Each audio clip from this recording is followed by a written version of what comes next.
హమాలీ కార్మికుల కూలీ రేట్లను పెంచాలి. హమాలీ కార్మికుల కూలీ రేట్లను రద్దు చేయాలి. కేంద్ర ప్రభుత్వం తీసుకొచ్చిన లేబర్ కోడ్లను నిషేధించాలి. ధాన్యం దిగుమతులకు ఉపయోగిస్తున్న ప్లాస్టిక్ సంచులను ధాన్యం దిగుమతులకు ఉపయోగిస్తున్న ప్లాస్టిక్ సంచులను కార్మికుల ఐక్యత కార్మికుల ఐక్యత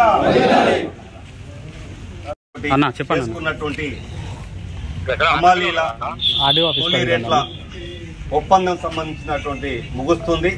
కాబట్టి మళ్ళీ మనం నూతన ఒప్పందాన్ని చేసుకోవాల్సిన అవసరం ఉంది.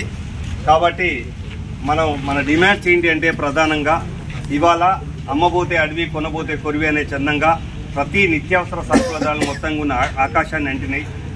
ఆ పెరిగిన నిత్యావసర సరుకుల ధరలకు అనుగుణంగా మన హమాలీలు రేట్లు పెంచాలనే డిమాండ్. మనకు పాతగా ఇస్తున్నటువంటి ఏవైతే రేట్లు ఉన్నాయో ఒక్కొక్క పని విభాగంలో వాటికి సంబంధించిన రేట్లపైన 50% పెంచి ఇవ్వాలి అనేటువంటి మనం ప్రధాన డిమాండ్ పెడుతున్నాం.